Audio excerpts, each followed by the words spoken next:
thank you all of you. I am a stickler for time and I expect everybody to be on time. Now, today we have very important guests, all of you here already. Professor Khanna arguably runs one of the best unified meetings of cardiovascular disease, not only in this country, but probably in the world. Welcome, sir. Welcome. Professor Bedi is a pioneering cardiovascular surgeon. He needs no introduction and he will be speaking.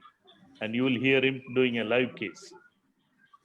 Professor Unnikrishnan, formerly from Chitra, now in SUT, another pioneering cardiovascular surgeon. Welcome you, sir. And Dr. The other chairperson is Dr. Chowdhury. Of course, we have been hearing from him directly and about all the wonderful work that he does. Professor Bagel is also with us and he will be one of the panelists. And so also Professor Albert Kota, vascular surgeon from CMC Vellore. Welcome all of you, sir. At the beginning, we will have as usual, the third year presentation. Vishal, please.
Okay, thank you. It is exactly 6:05.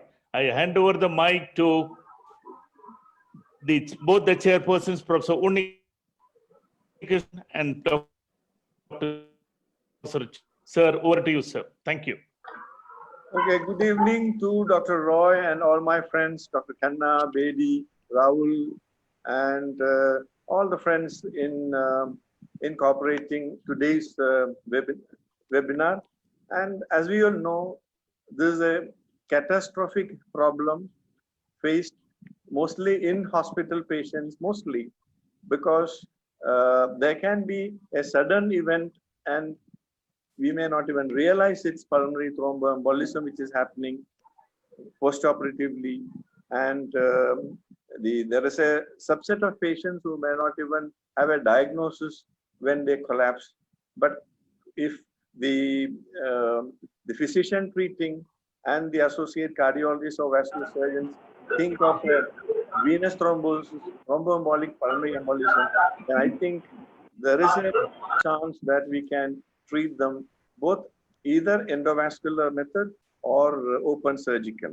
And now both these techniques are strong, but I feel personally as a vascular surgeon, I think a quick transfer to a combo theater or a cath lab and endovascular procedure, which will consume less time. So these two procedures are definitely complementary, but I think another thing I wanted to say that when a patient comes with, say, 40, 50-year-old with chest pain and breathlessness, something looking like acute coronary syndrome, and once the enzymes are done, ECG is not suggestive of cardiac, then what we have to do is we have to think of either an aortic dissection or pulmonary embolism. So what is known as a triple rule out CT angiogram is the key to diagnosis. So that is all I have to say as a vascular surgeon. We are eminent speakers, Dr. Khanna, Dr. Bedi to present the case in actual practice, open case, and endovascular. He's got a vast experience. So I would hand over to my co-chair, second chairperson to give his introductory remarks. Dr. Ambu Chaudhary, please. Yeah, it's a very devastating complication which can happen in hospital, and it can go undiagnosed, as Dr. Unnikrishnan suggested. Majority of these patients, they'll present in the ER or in the hospital, they'll think of an ACS, and the enzymes will definitely rule out, and CT angiogram is the crux. And I think the surgical intervention comes a little late. First, my cardiology colleagues or the vascular surgeons, if they can do an endovascular procedure in an acute setting, is definitely of help, and it will save a lot of time and the patient's life. Surgical indications comes when I think a chronic thromboembolism is there, and then when you have to do a pulmonary endarterectomy by open method.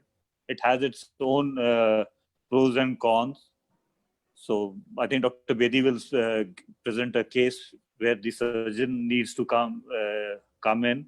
Otherwise, the cardiology colleagues or the vascular surgeon, they can do an endovascular procedure for an acute setting. So let's proceed with the presentation. Dr. Anand Khanna, can you share the screen, please? And you can change your mic situation to the, yes, thank you. Your mic is still muted, please.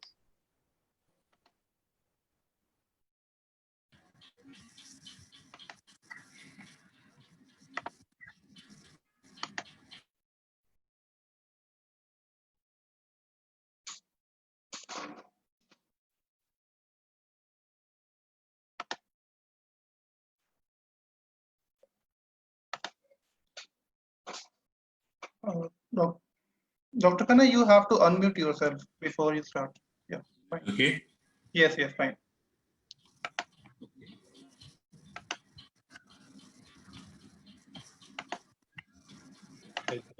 We need the slides in the play mode.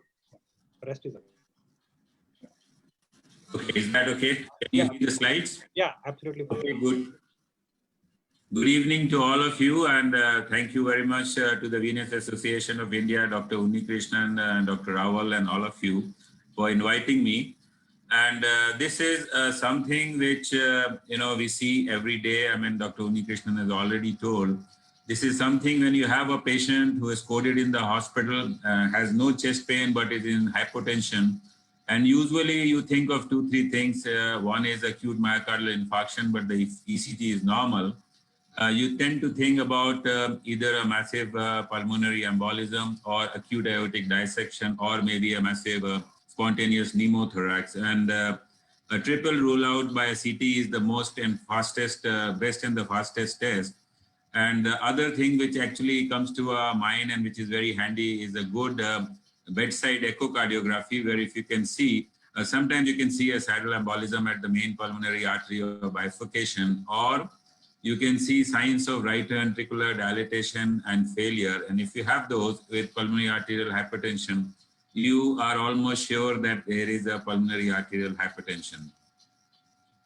So as you know, this has a very grave prognosis, and usually it is the in-house patients who come to us and report to us first. But nowadays, if the center actually gains, popularity, a lot of patients come from the surrounding hospitals and the referring doctors as well. The treatment options, depending on the severity, are either thrombolysis or catheter-directed mechanical thromboaspiration and thrombectomy, which I would be sort of focusing today, or a surgical thromboembolectomy, which Dr. Bedi is going to be talking about today. Just to give you a belief algorithm for pulmonary embolism management, whenever we diagnose pulmonary embolism, we then look at the severity of it. You have to look at three things on the bedside: whether the patient is having a normal blood pressure or he is having hypotension. Now, if there is a hypotension, that means the patient is in shock with massive PE. With PE, we know that it is a massive pulmonary embolism. And depending on the time available to us and the facilities available to us, we actually either take the patient to the cath lab and do a pulmonary embolectomy or thrombosection and give an intrapulmonary arterial lysis, or if or send the patient to surgery if the surgeons are available and the expertise is there. But if that is not available, then we actually anticoagulate the patient and also thrombolize these patients. Now, there could be also patients of PE where the RV is hypokinetic, but the blood pressure is normal. And these patients are actually having submassive pulmonary embolism. And the treatment here would be IV thrombolysis instead of catheter-directed thrombolysis within the pulmonary artery or pulmonary thrombectomy. And if the RV functions are normal and the patient is also having normal blood pressure and a diagnosis of pulmonary embolism, we know that this patient is having a mild pulmonary hypertension, and these patients can be treated on anticoagulation alone or also on NOACs. So this is the basic algorithm of treating pulmonary embolism. And again, this shows the same thing. You have to go by two things: systolic blood pressure and RV functions and strain. And depending on that, you can classify clinically these patients into massive, submassive, and mild pulmonary embolism. And it is only the patients of massive pulmonary embolism with cardiogenic shock who classify or who sort of qualify for the treatment by catheter-directed thrombolysis or catheter pulmonary aspiration, or also maybe pulmonary thromboembolectomy by mechanical devices. Now, once you have these sort of patients, you have three sort of other conditions which could be coming to you. One, I told you, patients of massive PE with cardiogenic shock. But, we started our program when we had such a patient and where thrombolysis was contraindicated. The patient had actually a head injury, roadside accident, and then developed a pulmonary embolism after the cranial surgery. And this patient had absolute contraindication for thrombolysis. And then this was taken to the cath lab and we did something which I'm going to show you. We started our program. And many a times we also have patients where thrombolysis was given, patients of submassive PE, but the thrombolysis failed and the patient continued or deteriorated and went into cardiogenic shock. Again, these patients can be salvaged by catheter-directed mechanical thrombectomy, aspiration of thrombolysis. Now let's go to this patient. This was our first patient probably in 2009, which is about 11 years back. A 36-year-old male who met with an accident, roadside accident, had multiple cranial injuries and multiple injuries in the body. On the second day, post-operative period, the patient developed massive pulmonary embolism with severe shock. On examination, the BP was 80/40 and the heart rate was 140 with a saturation of 70%. And because of intracranial hemorrhage, anticoagulation and thrombolytic treatment were totally contraindicated. And this patient was in such a bad condition that it was too high risk for surgical thromboembolectomy, and our surgeons refused and actually brought the patient to us in the cath lab in the night. Now this technique is what we did, I'm going to tell you, is an easy technique. It's very interventionalist friendly, easy to use, and if there's a very easy learning curve, and now even our fellows are doing it and they don't disturb us in the night, and we can just talk on the phone and they do a good procedure. It provides an acute patient impact. It is effective in removing thrombus to a major degree and establishing antegrade flow, and then subsequently the patient can be lysed.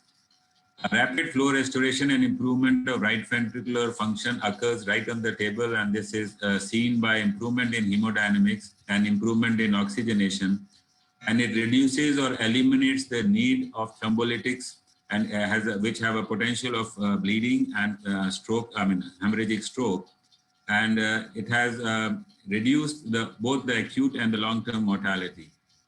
So when we had this patient, we didn't know what to do, and so we thought what we were doing. In our cath lab that day, I remembered that we have a 10 French guiding catheter, which we used to use for a directional atherectomy of coronary arteries.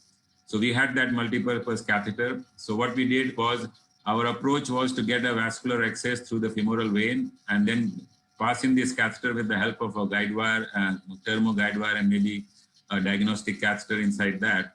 Go to each segmental pulmonary artery and try to see what we can do, whether we can aspirate the fresh clot from there, or we can macerate the clot, or we can, with the wire, or we can just push the clot distally and try to embolize the patient, establishing some antegrade flow because the patient was in cardiogenic shock. So this is what we did. We went segmentally from into each pulmonary artery. You can see the thrombus. We aspirated this clot by multiple runs. I'm sorry, it's not running in loop, so I have to do it again. And then whatever was left, after that, we took the guide wire and sort of macerated the remaining clot. That was the principle. We had to do it segment by segment in all the pulmonary arteries. And this is what we are showing. And then we were surprised presently that we could remove a lot of clot. We could macerate, and we could also establish antegrade flow. And we could see it on the table, and this was followed by a good hemodynamic improvement. So this is the lingular lobe, which we go, and then we go to the right side. And again, this is after 2-3 runs. And after that, we could see that, even in the middle lobe, and upper lobe, we could establish the flow. Then because the patient had a DVT, we put in a IVC filter. This was the type of clot which we retrieved on thromboaspiration. These are the real pictures. And some of them were too long and big. This is almost like 8-inch, but they came out in 2-3 pieces. And our result was that the patient's pre-op pulmonary arterial pressure was 104, which reduced to 44, SpO2 improved, and the BP also improved. The procedural time was 37 minutes. We had a 2-gram fall of hemoglobin because a lot of blood was actually wasted, and now we know what to do so that we don't get these patients into hypertension and anemia. And this patient was discharged on the 11th post-operative day. So now what we do is once we have 2 sheets, and once we are aspirating, we have a filter in a bowel which is heparinized, and we actually filter that blood and then auto-perfuse through the femoral vein on the other side. So we don't lose so much of blood, and we don't have so much of hypotension in the cath lab, and we can actually just take out the clot and auto-transfuse the rest of the blood. So this thing we have overcome. And to the best of our knowledge, in 2009, this was probably the first reported case in the world of massive PE and shock with absolute contraindications to thrombolytic therapy or anticoagulation. And this was successfully treated by this very simple technique of thromboaspiration. It was found to be safe, effective, and cheap technique, and this was published in the CATH Cardiovascular Diagnosis and Interventions, and this was also presented in the American College of Cardiology, SCAI, and the TCT meeting where it got the first, the best case award.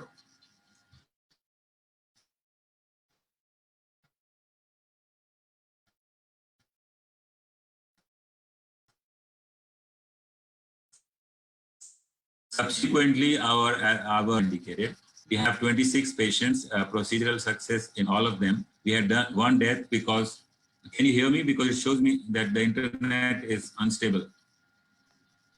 We can hear you, sir. Okay. So we had one death, and this was because of cerebral hemorrhage. The pulmonary arterial pressure we see, I mean, if we have a 50% drop, it's not laid down criteria, but this is our own criteria. We think that this patient is going to do well with subsequent, treatment and over the period of time. And these are patients where anticoagulation or thrombolysis is contraindicated. And it's very difficult to actually quantify the percentage drop in clot burden. It's more of eyeballing because it's a three-dimensional pulmonary vasculature. We can't see it on a 2 dimensions, so we can't quantify it. But on a 2-dimension eyeballing, if you have more than 50% clot burden reduction, again, this is supposed to be one of the good criteria to predict that the patient is going to do well. These are the post-op saturation should normally come up to normal, that is above to 94%. In some patients, we even got 100%, and the mean procedural time was about 26 in our series, and the mean fall of hemoglobin was 2.2 gram. Now, this is what we did, and subsequently, initially we had POCIS Angiojet to actually do a rheolytic thrombectomy in these sort of patients. Then it was withdrawn, and for a long time we didn't get it, and now we have it again. But getting catheters for POCIS Angiojet for pulmonary arterial use again is a problem in the country. So more or less, in spite of the fact that this device, the technology was available, we are now still restricting to catheter-directed aspiration, wire maceration, and intra-arterial pulmonary thrombolysis. We have other devices like Rotarex, Hydrolyzer, Aspirex, and suction guiding catheters, but these are all based on the same principle, Venturi principle, where suction is created by a reversely directed jet of saline, and this actually sucks in the clot and also sort of macerates the clot and pulls it back into the suction bag. So this is how it works. You have 6 high-velocity saline jets which go back into the catheter. It creates a negative suction, pulls the clot near, and then this is sort of macerated and washed away with the saline jet. Now, the other catheter-directed procedures which I told you, which are very unique and simple, which can be done by anybody, is the combination of this, thrombosuction, maceration, thrombolysis, and then we also use drugs. Now, coming on to what are the drugs which we use for the lytic therapy? The most important drug for thrombolysis is either a tissue plasminogen activator or urokinase, because these are clot selective. The risk of bleeding is low and the effectiveness is very high. If you don't have anything, you can use streptokinase, but again, streptokinase has higher bleeding risk, higher rate of complications like hypotension. And this is not clot selective, so it doesn't work that well. So if you have urokinase or TPA, that is what you give. Heparin, of course, is used to protect or prevent further progression of the clot, and for your hardware not to get clotted.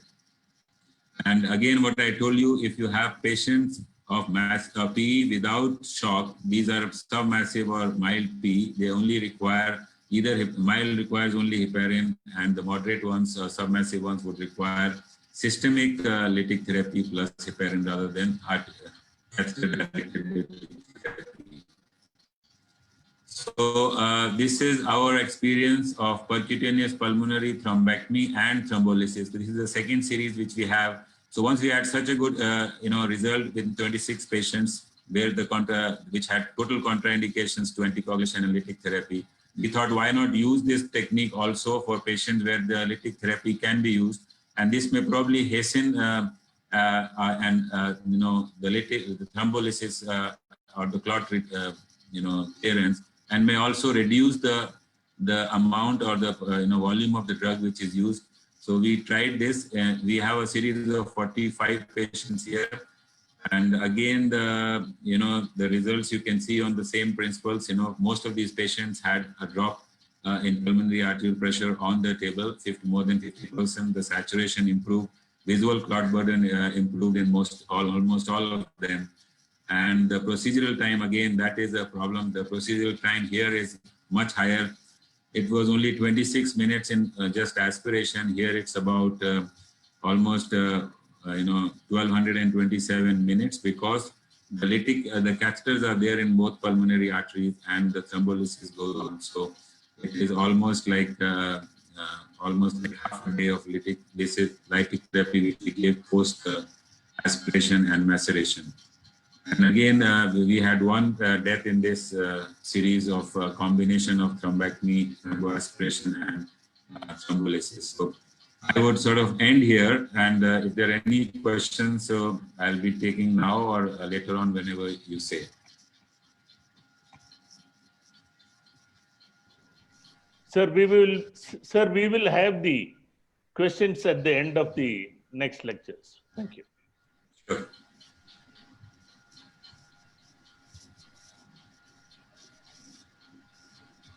Dr. Roy, may I go ahead?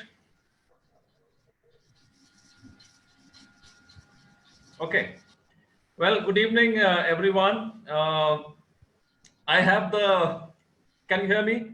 Yes, sir, we can hear you. Okay. I have I must say, the good fortune of being not only a cardiac surgeon, but an endovascular surgeon also.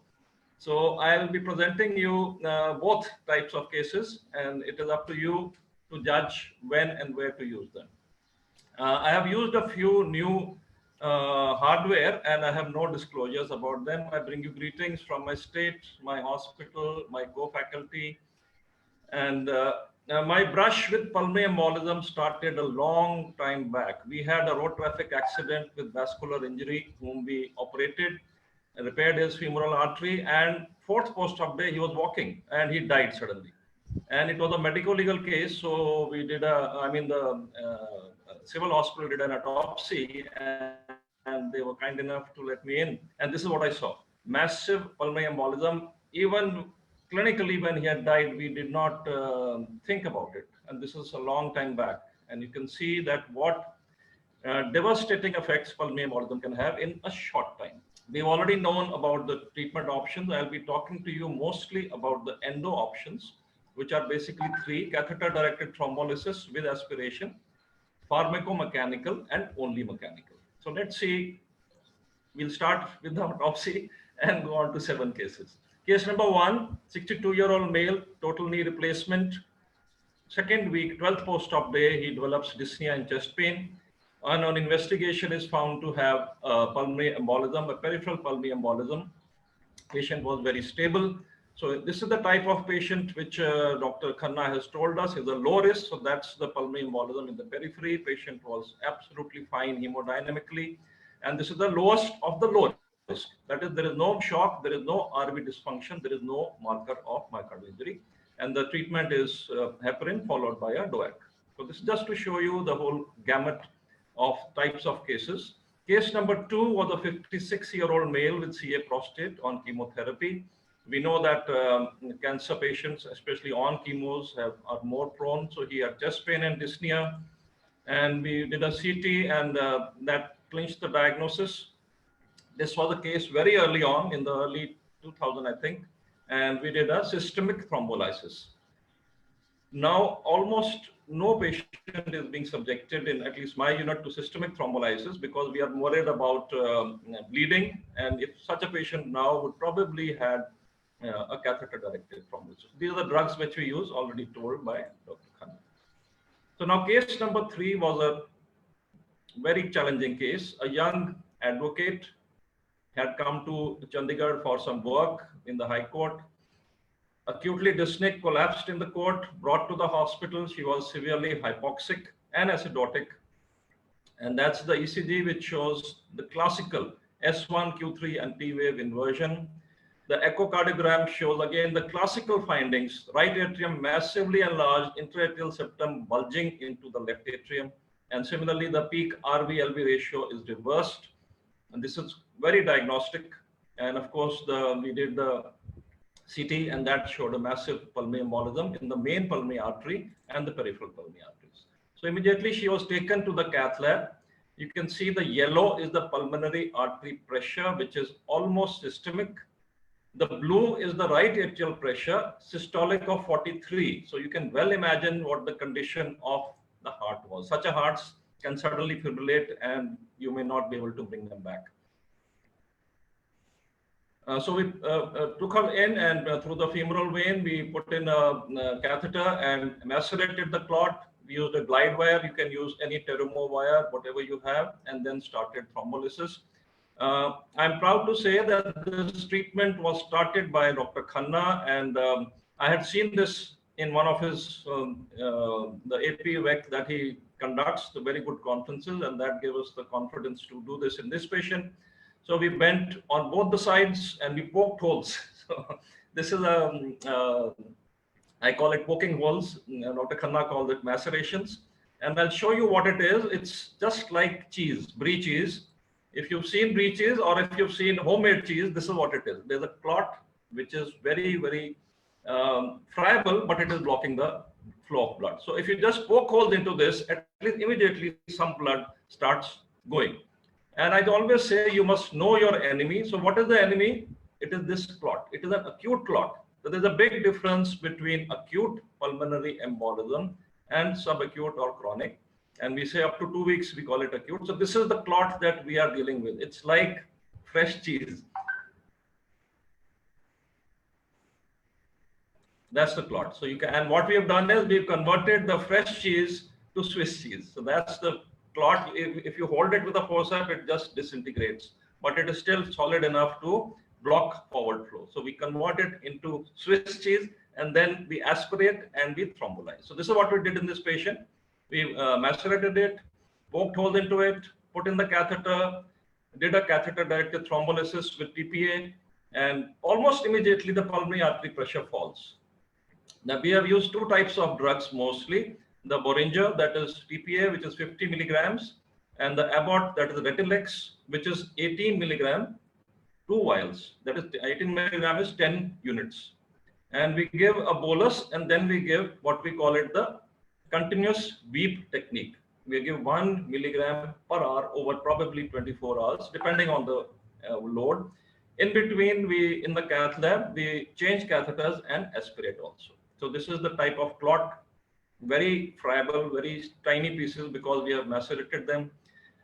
One of the catheters was not aspirating anything. We brought it out and flushed it, and this is what we saw, a little tougher clot which had blocked the catheter. And this is the completion pulmonary venogram showing almost complete lysis. And over the next 24 hours, it will be like the pulmonary artery she was born with. That's the patient on the 3rd post-op day. You can see she's walking, she's good.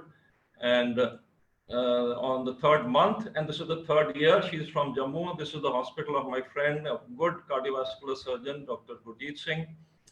Next patient we did very recently was a massive pulmonary embolism. Now the previous case, we would call it a submassive because the patient did not have hypotension. So the next type is a massive pulmonary embolism where there is hypotension.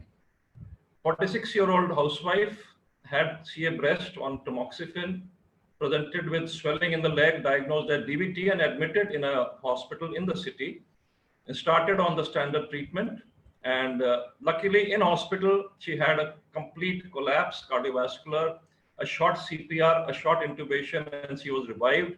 They did a pulmonary angiogram, which confirmed the diagnosis, and she was referred to us. By the time she was shifted, she was again a little bit unstable. Her pressures were low on inotrope. She was tachypneic and hypoxic. So immediately because she was already investigated, we took her to the lab. And that's the angiogram she came with, a massive, almost, I don't know how she was living, almost complete occlusion. Along with that, she had a venogram of the legs, shows iliofemoral DVT on the left side. Luckily, the right is normal and the IVC is normal. So this falls into massive pulmonary embolism, which gives you a very small time, very short window to act. And here we put in a catheter in the cath lab under fluoro into the popliteal vein. And we turned her over and we put it into the pulmonary artery through the normal femoral vein and confirmed the diagnosis of the iliofemoral DVT, and did the maceration and started the thrombolysis on both the sides, on the iliofemoral and on the pulmonary artery also. We used a catheter called a Craig-McNamara catheter. I think most of us may have used it. And the advantage of this is that you put this into the clot and you are infusing multiple all over the clot. So we did this both in that's the catheter. It comes in two sizes, two lengths, and they call it a spray pulse. We give a pulse of about 2 to 4 to 5 milligrams of thrombolytic, and then leave it 1 milligram per hour. In the sheath through which we have put it, they give heparin, plain heparin, 1000 units per hour. So that's the patient had a TE probe also. And you can see after maceration, the clot has moved distally, and now we are thrombolizing and also aspirating. That's the type of clot you get. Check venogram of the iliac veins shows a complete lysis. It was acute. Swelling disappeared. Clinically, the patient was good, and now she's on follow-up for about 4 months. So that was massive pulmonary embolism, catheter-directed thrombolysis. Now, in some patients, thrombolysis is contraindicated. Case number 5, head injury with subdural hematoma, acutely dyspneic while in the hospital. And we, of course, did a CT angiogram, shows a saddle embolus. Now, we did not want to thrombolize, so we had this fairly new device called Penumbra. It's Indigo system, CAT8. It's basically a suction device. It's got a pump, it's got a canister, it's got this catheter, and it's got a special patented separator device, SEP8. So it's a very sophisticated, I tell the dealers, the company people, that it's a suction device which has gone abroad and did a PhD. And it works very well. I am very happy, although I've not used it too much, but it works very well. I'll just show you. And it is already indication, a class 2B indication or a 2A indication as per 2019 guidelines for acute pulmonary embolism. Various trials have shown now that it is one of the treatments of choice. And this is how we do it. We basically go right into the clot. The tip it's an end hole catheter. The tip goes into the clot, and then we start aspiration. So the pulmonary artery pressure fell, immediately saturation improved, and the peak RV/LV as seen on the transesophageal echo also improved dramatically. So that's, you need a good, that's the catheter. It's an end hole catheter over there. So it's just a suction catheter, only it's a very good material and works very well. I'm sure somebody in Ludhiana will copy it very soon. This is the pump, which costs about 5 lakh, but they can bring it to you free of cost if you buy the hardware. You need a very good technical person at the top, because when you are here and the tip has to engage in the clot. If the tip goes beyond the clot, it will suck a huge amount of blood. Before you know it, you will have aspirated 500 ml of blood. So this is the on and off switch, which is with the surgeon, and we are aspirating the clot with the machine. So rather than aspirating with the hand, with a 50 ml syringe, that's the clot coming down. But the moment blood comes, the technician tells us and we stop, because the clot, the control is in our hand. So you got a lot of clot. So that was case number 5. I'm very happy with the device and I hope to use it more. Case number 6 was a difficult Caesar section in an elderly primee. She had postpartum bleeding, and the OBG person was, and she developed DVT, which is the commonest, one of the commonest problems in a pregnant or a post-pregnant woman. The OBG and even the guidelines tell us that this is a contraindication to thrombolysis. And as you can see over here, it's 1 in 1,000 pregnancies will get complicated with DVT, and she was getting recurrent pulmonary embolism. So that's pulmonary embolism. She would get better, and within 6 hours, again get chest pain, again get hypoxic. So we put in we could not thrombolize. We did an aspiration, of course, and we put in a temporary IVC filter from the neck so that at least further clots would not come. And this was removed after 3 to 4 weeks, and you can see, and we had already started her anticoagulation by then, and you can see this patient doing well. Now the last patient is a surgical patient, young man. He was a pastor in one of the churches. He had a fracture for which he was immobilized, and in hospital, 4th post-op day, he had a severe hemodynamic collapse. Luckily, we were there. At that point in time, we were not very confident of our endo technique, so we took him for immediately. See, you have to do it immediately. If your OT is free, then only there is a point in doing this. That's an open heart surgery, which it's a very technical, very demanding, but for a good unit, it's a fairly simple surgery. You can see the right ventricle is massively dilated. The right atrium, the RA pressure was about 35. And this heart was just about to fibrillate. Pulmonary artery, you can see, is double the size of the aorta. This is acute pulmonary embolism. So we put them on heart-lung machine. This should take a maximum of 5 minutes in any good center. So with the advantage is that within 5 minutes, your hypoxia is treated, your acidosis is treated, hemodynamics are treated. To cool the patient and do a circulatory arrest, I have devised a few instruments. This is the right pulmonary artery. That's the SVC, which we have retracted to one side. That's the aorta we have retracted to the other with this special instrument, which was made in Jalandhar. Jalandhar is a hub of good technical people who make surgical instruments. And then we open the pulmonary artery here and also the main pulmonary artery and remove the clots. So that's the type of clots, acute, very friable. The moment you touch them, some of them break. And that's the whole clot. I've just joined them together. You can see that you can in surgery remove all the clots and give a very good result. So now this patient also had a DVT from which clots kept coming into the right atrium. Since we were on pump, I had opened the right atrium. And at that time, I did not have a filter with me. So we made a filter on the table with the 4-Proline and put it into the IVC. And this patient is now 4 years post-surgery. You can see the scar. And he's got the permanent IVC filter. He's doing very well. Of course, he is on anticoagulation. So I've tried to take you through the whole gamut of just oral medication. I focused on endo, which includes thromboaspiration, pharmacomechanical, and only mechanical, and also touched upon surgical. So thank you very much. You've been a good audience. Yeah. Thank you, Dr. Bedi, and thank you, Dr. Khanna ji. Now I request the chairpersons to come up and ask a few questions which are of relevance.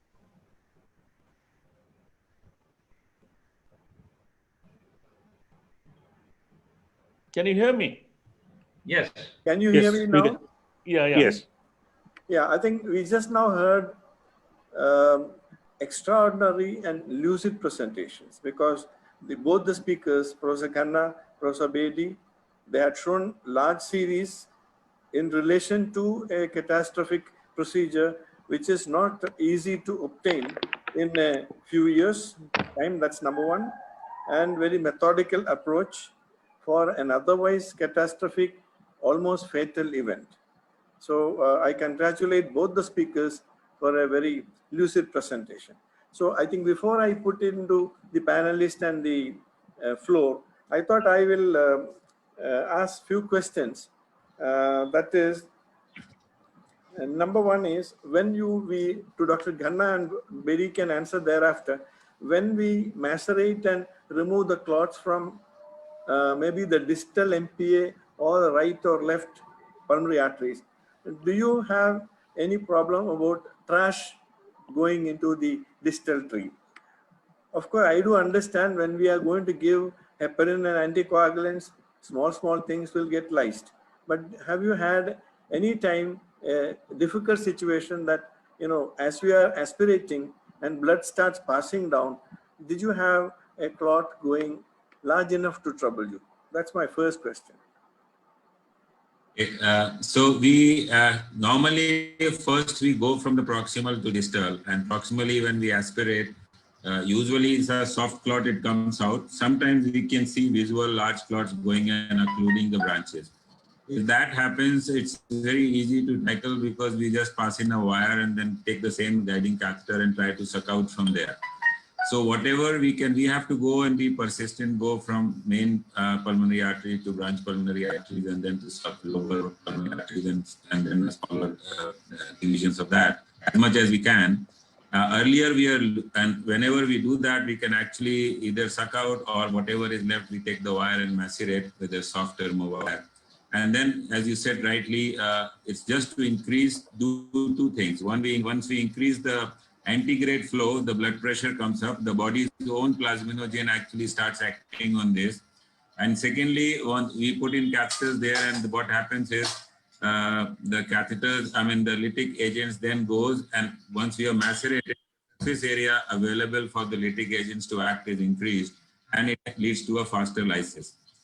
But the process, we were losing a lot of blood, and initially this used to be a problem, and we had to transfuse on one, but we are doing the procedures. But now we made it simple. We have a good filter, and we filter that blood right on the table and keep sort of auto-circulating and auto-transfusing that blood from the opposite femoral artery. So that problem is more or less sorted out.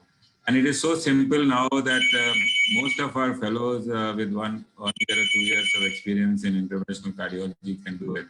And it is a very, very rewarding sort of situation. But yes, when we do see these things and they happen, it's easy to tackle. And may I answer? May I add to that? Currently, what is your indication for IVC filter in cases of pulmonary thromboembolectomy? When do you consider IVC filter? So indications are, one classical indication is that if you have a extensive DVT involving the iliac arteries or the starting of the IVC, and you have a massive PE. So during that time, while you are manipulating, you first put in a filter, and then we do this procedure through the filter because the struts are quite there is a wide space there. We use temporary filters, and as soon as we give lytic agents and anticoagulants, the moment the pulmonary embolism is treated and the DVT is treated, we tend to take these filters out after about a month or so.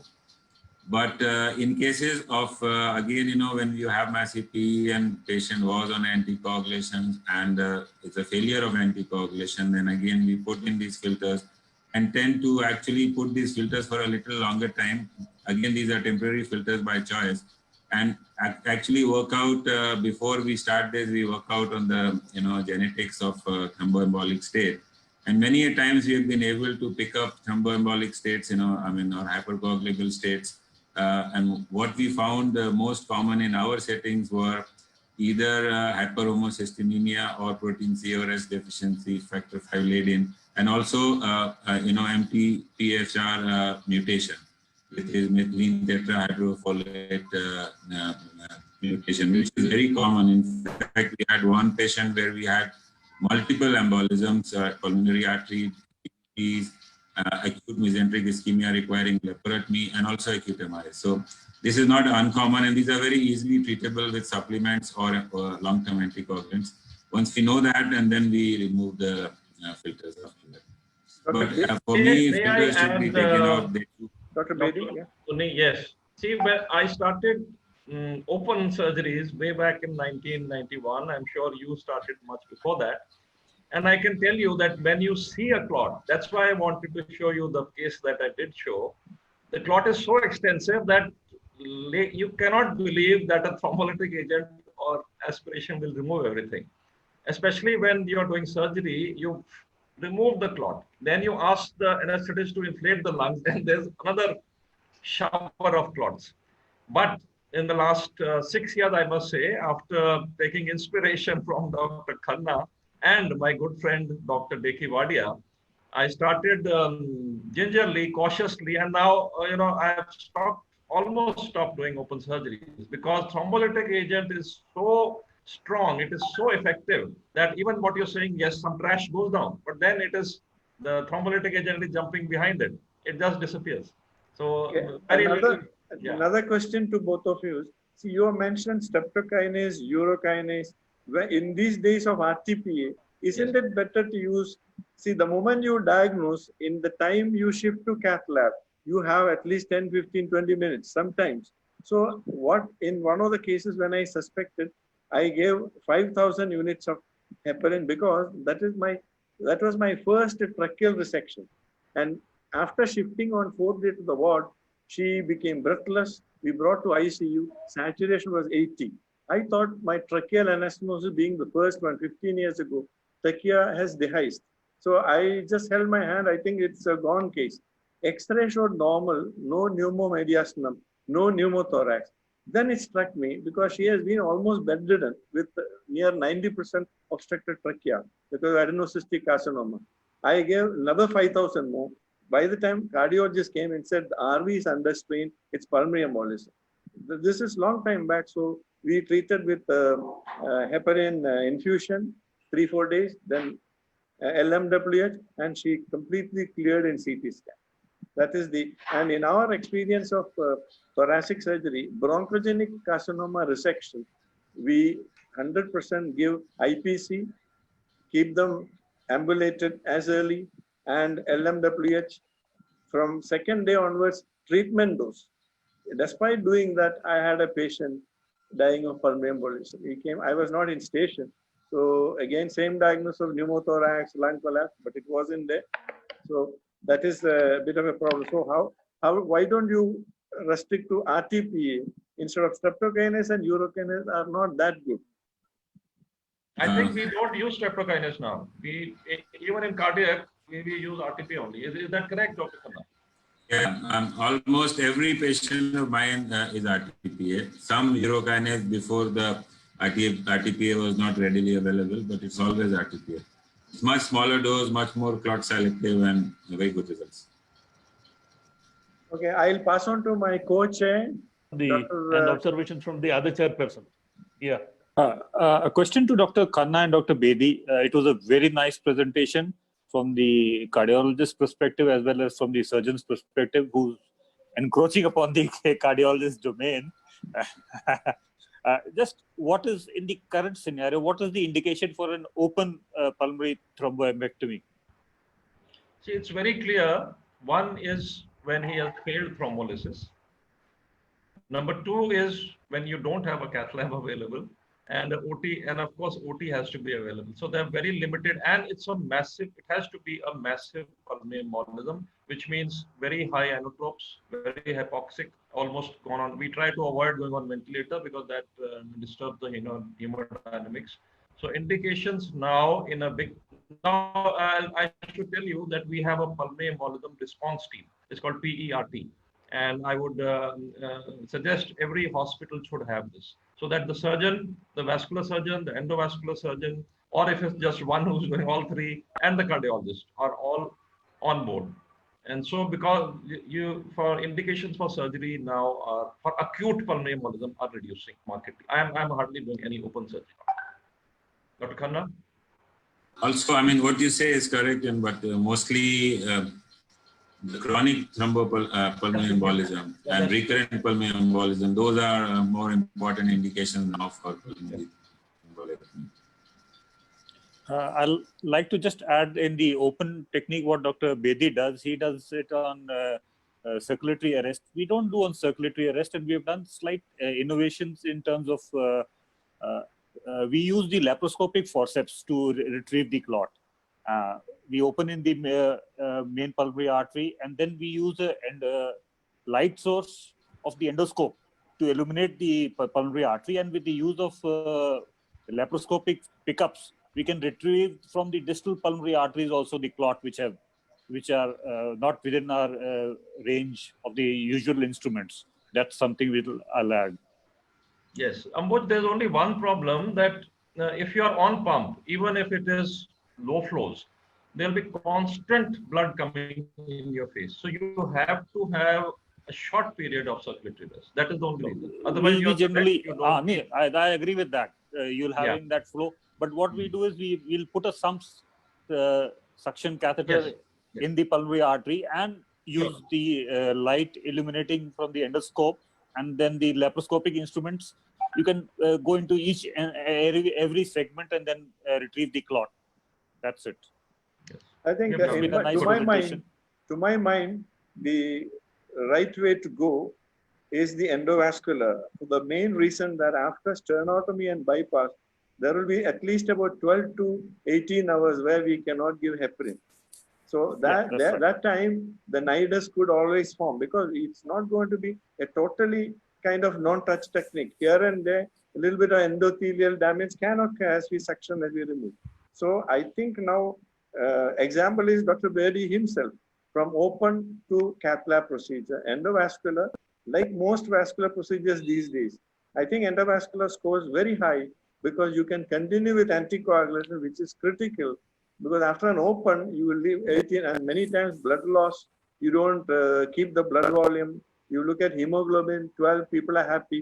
Often it's because of hemoconcentration. So you have to give them, platelets, plasma, or not fresh frozen plasma, because that will invite clotting, as you said. I feel endovascular is the way to go. That's right. Absolutely no second thoughts about it. So Dr. Karun Bahal, want to put in something? Sir, I have a question for both. Any Yeah. comments, please? Yes, yes. But I think, first of all, I think excellent talks both by Dr. Khanna and very, very innovative talk by Dr. Bedi. I just have a question for both of them. One, what is the dose of TPA they are using once they are doing a catheter-directed thrombolysis? Like, I think we get so many cases of pulmonary thromboembolism, and for me, management still is a systemic thrombolysis or with a dose of around 90 to 100 mg of TPA. But with the catheter-directed thrombolysis, I hope they are using much lesser dosages. As Dr. Bedi was pointing out, we are really worried for bleeding, especially the intracranial hemorrhages. That's one. And secondly, I would like to ask both of them, any experience of maybe in a case of fat embolism? So like we have so many, I think, hip surgeries, knee surgeries, long bone surgeries being done in centers, in our centers, and now patients are presenting to us with a fat embolism. Any experience of theirs for a catheter embolectomy in such cases where we probably believe thrombolysis is not going to be the answer. So I think both of them can answer. I think the dose of TPA what we use is 1 to 2 milligram per hour from each catheter. But what we do in pulmonary embolism is that we give higher volume, so our dilutions are more. Normally for an arterial, we'll give like dilute in 50 ml, but here would be 100 to 150 or so, because we want more volume. So we give 1 or 2 milligram, and we put 2 catheters, like one on the right side, one on the left side. So it is like 2 to 4 milligram per hour. That is the dose for TPA. Now for fat embolism, I have no experience of sort of aspirating fat. Maybe Dr. Bedi has an experience on that, because he's both endo and open, so he would probably let you know. So then the dose for the catheter-directed thrombolysis, practically again it comes to around 100 mg or so only, sir. So I think maybe you expect that because of it actually, if we did that, the second part of my presentation was, normally it used to come around 100, but given over a 24 hours period, and it was much more effective. But if you combine aspiration with lytic therapy, it comes to around about just 12 hours of lysis, about less than 50 milligram. So about 48 to 50. As I think when Dr. Bedi is pointing out, I think we find TPA, especially TPA, is so effective. Maybe in a cases of a massive embolism with cardiogenic shock, that's where we really believe probably endovascular treatment definitely is the final answer. So I think with the 100 mg of TPA, I think given over a 24 hours period, it may be decreasing the chances of your intracranial hemorrhages. Otherwise, I think a dose of 100 mg is probably too much. The dose also depends on the clot load, thrombus load. That's right. So the first, we always give a spray of 2 to 5 milligrams, and then it's a weep. It's that Carrag McNamara catheter which has multiple holes. So 1 milligram, as Dr. Khanna said, per hour, over 24 hours. And in the sheath, you must give heparin. Otherwise, the sheath may just drop off. And always do a venogram the next day. Even if patient is fine, you do the venogram. Now, regarding fat embolism, I have experience of 2 cases. Both were referred from orthopedics. Both died. Both were medical legal cases. We never diagnosed them. I attended a civil hospital. You have seen that I like to attend autopsies. Civil hospital was very close to the hospital I worked in, and both had fat embolism. I don't know whether we could aspirate it. That maybe we could if we had diagnosed it. Yes. Unfortunately, thrombolysis is not working. I feel that maybe the answer. Once we see so much. No, but you will know. See, thrombolysis you never do without a venogram, a conventional venogram. So you know that it's not a clot. If you diagnose it. I have never diagnosed a fat embolism before death. And Can we have a question? And Excuse me. tenecteplase place, any experience with tenecteplase place, Dr. Khanna? I think because Yeah. I think of it has been approved, and I think maybe we are using tenecteplase place. Any I experience? have, we do use tenecteplase in, very routinely in submassive pulmonary embolism, but for catheter directed, I think it can be used. There's no way it will not be effective. But we are stuck to our protocol of TPA. But when we do it in our emergency setting and we are not doing a catheter directed procedure, we give tenecteplase. I have a feeling it probably acts faster than TPA. I think Excuse bleeding me? is a I'm not- problem. Bleeding, Excuse bleeding me. But we have a feeling. Yeah, that's good. Excuse me, can we have Dr. Kota on? I lost connectivity for some time. Yeah, hi. Yeah, Hi, tell sir. me. So great presentation, Professor Khanna and Dr. Bedi. I just wanted to share an experience that we had when I was doing fellowship under Professor George Joseph. So this was a young boy who had severe thrombocytopenia, and we had done a with pulmonary thrombectomy. And this particular patient on table had severe bradyarrhythmias. So that is another complication with rheolytic thrombectomy. And this can be on literature search actually post procedure. We find that there are quite a few case reports, and this is due to the thrombolysis releasing adenosine causing conduction delays, and that can be prevented by giving atropine, priming them with glycopyrrolate. So these are more when you use rheolytic thrombectomy in central close to the heart, like most of the cardiologists may be knowing that when you do intracoronary also you may be experiencing bradyarrhythmias. That was one experience which we had. But however, the patient did well and was extubated and then did well. Another question about streptokinase. Here we do use streptokinase. Actually, we disstratify these patients who come with clinical suspicion of PE, and with pulmonologists, those with intermediate risk, we actually give them systemic lysis. And those who cannot afford, especially poor patients, we do give them thrombolysis, 1.5 million units over 2 hours. And monitoring the clinicals setting and also hemodynamics, we sort of manage these patients. Those with an intermediate high risk or a massive P, only those patients we sort of give them the options of this. Anybody low risk, we usually anticoagulate them. So that has been the protocol which in Vellore we follow. But thanks again for your presentation. Dr. Khanna and Dr. Bedi, what's your opinion, please? Dr. Roy Varghese, we got few questions in the chat. After that, if we can. Okay, okay, that's fine. 7:05, so 10 minutes we have in total. Yeah.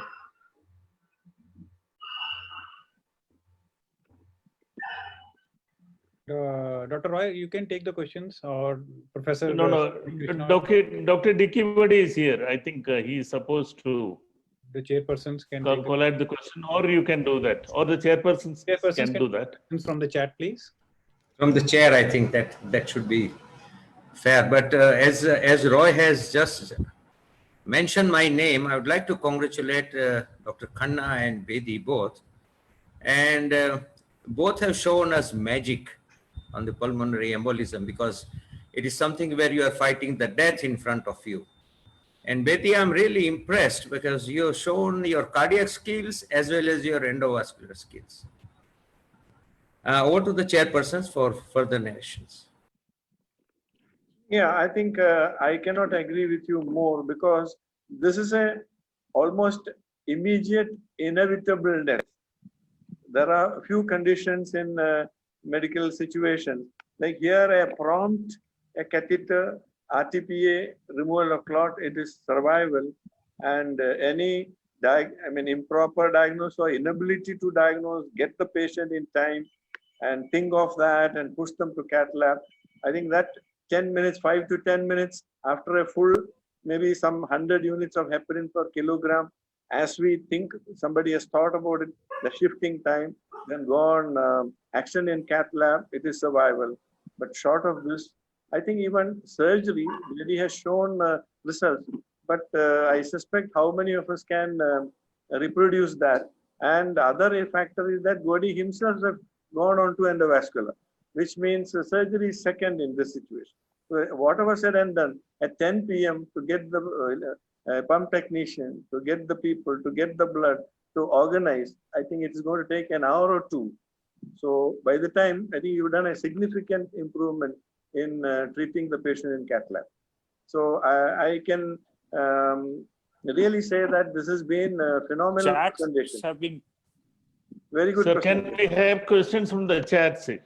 the chat, majority of the chats are congratulatory messages to both the speakers, and some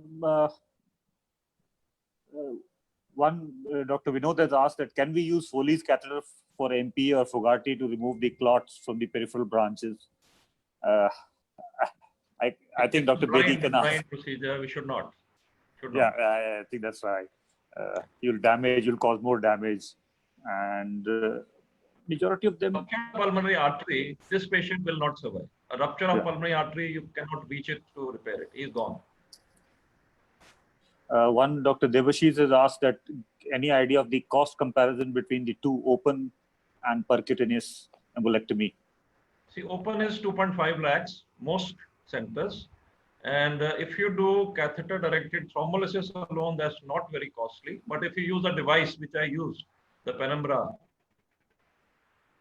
or which Dr. Khanna, which he used, he may be able to answer that. Penumbra device is very, very good, very effective, but the cost is about 2 lakhs. That is the problem. I do not know about the Rheolytic device, which Dr. Khanna uses. Maybe he'll tell Same, us. The Rheolytic also, the dosage angiojet would be somewhere around 3 to 3.5 lakhs. Yeah. And again, mind you, sometimes we need to add thrombolytic agents to that. It comes to be very costly. That's why, what we thought about aspiration and lysis, it can be any cost, in our center, we can code it like in a different way. It can cost somewhere from an angiography cost of 20,000 plus. It can cost about 40,000 to maybe 4 lakhs. So there's hardly any cost there in terms of the hardware and the drug. If cost were not a factor, I would definitely use the device which I showed you, the Indigo device, CAT8. It's very effective. It's very good. Is there any more questions to Dr. N.K. I Mishra? had a question to Dr. Bedi. Because that device is end hole, how do you sort of, remove the clots adhering on the walls of the pulmonary artery? It's end hole device, you can't direct it to different walls. So basically what it does, it is only going to create a central lumen within the clot. How do you actually take out the entire clot with that device? See, this, of course, that's a problem. And the device itself needs a very good technician, which is not difficult to get. You get a technician. And see, this is one of the advances. It is not the panacea.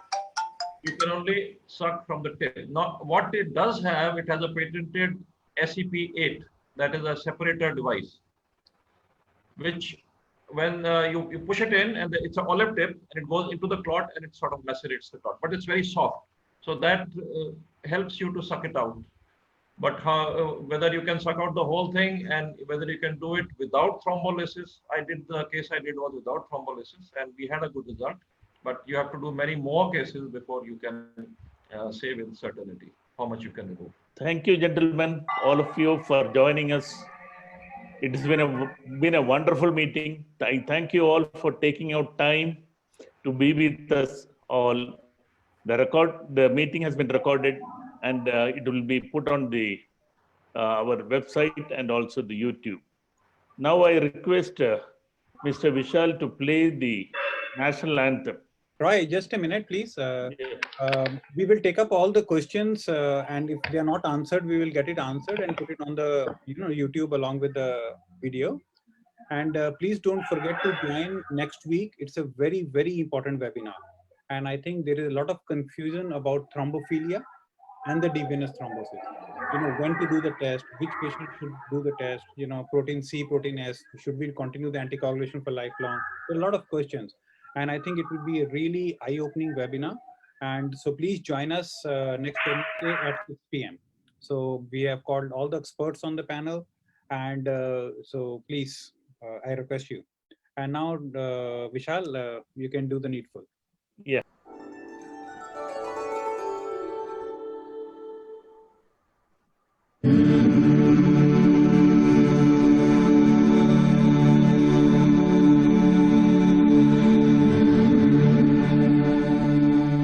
Jana Gana मन अधिनायक जय हे भारत भाग्य विधाता पंजाब सिंध गुजरात मराठा द्राविड़ उत्कल विंध्य हिमाचल यमुना गंगा उच्छल जलधि तरंगा तव शुभ नाम जागे तव शुभ आशीष मागे गाये तव जय गाथा जन गण मंगलदायक जय हे भारत भाग्य विधाता जय हे जय हे जय हे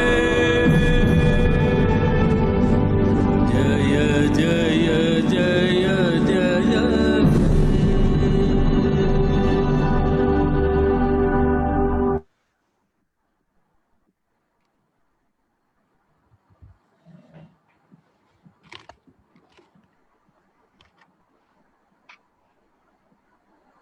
Okay, sir. Thank you for joining. Thank you, Rahul, for Roy, for Dr. Roy Varghese, I think he is not in connection. Dr. Roy Varghese, are you here? Okay, I think there may be a problem with the internet. And so thank you everybody to join on behalf of the and we'll see you next Wednesday. Thank you. Thank you all. Thank you. Thank you. Okay, bye. Thank you, Rahul. Thank you, Rahul.